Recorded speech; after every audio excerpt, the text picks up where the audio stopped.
Ito ang natapos natin ngayong araw. Samahan niyo ako sa aking journey na maging isang kilalang artist. Ay! Bago tayo magsimula, kailangan muna natin ihanda ang ating mga gamit. Gypsum board, paet, chisel. Di ko na bakit may pait dyan, pero chisel pinakailangan natin dito pandinis ng mga ganyan-ganyan. Ang tatagalin kasi natin dito ay yung mga glue stick tsaka joint compound na nakadikit.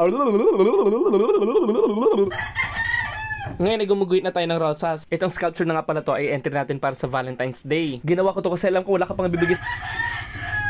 Sa jowa mo, kaya bilhin mo na to. Go! Ngayon naman bubutasan na natin para may kapitan siya. At ayun nga, sinimulan ko na pagbutas para hindi magwalay kung sino man ang jowa makakabili na ito.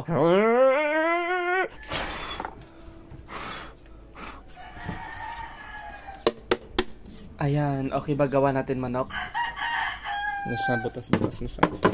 At ayun nga, dahil may chicken approved na tayo, simulan na natin ang pag-scalp. Ang goal natin today ay makita kaagad na rosas ang ginagawa natin kapag tinapatan ng ilaw. Ibig sabihin, dapat mataas at maganda na yung pagkaumbok niya. Pero hindi natin ito maiis mo today kasi kailangan pa natin patuyuin. Nagkaroon ako ng time na gawin to dahil yung Jesus sculpture natin, kailangan pa natin nantayin ng isang araw bago patungan ng pintura. Kaya imbis na magmukmuk ako, naalala ko wala pa pala akong entry para sa Valentine's. At ayan, tapos na ako sa top, bottom naman ako ngayon. Hui!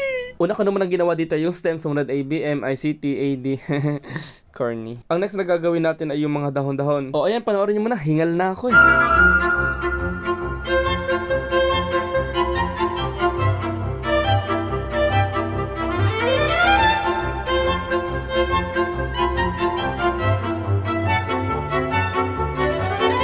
O diba nakakahilo? Hindi pa rin tayo tapos, day. Pero konting tiis na lang talaga, guys. Uy! Nangyari? Hala, gagabat dumidilim. Hala, dumidilim nga. Uy! Hindi, nakalimutan ko lang i-adjust yung brightness. Okay. Ayan, lagay lang tayo ng detalye. Kahit na alam kung mabubura to kapag pinatungan natin ng panibagong layer.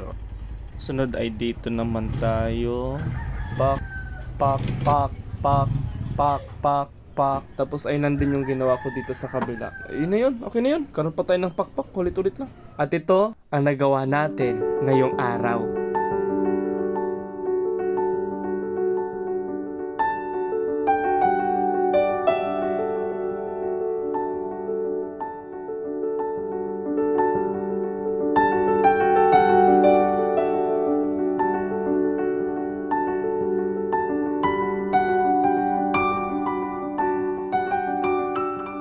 Kung gusto mo neto, habang hindi pa siya tapos, PM mo ko, i-reserve ko sa'yo. Yun lang. Bye!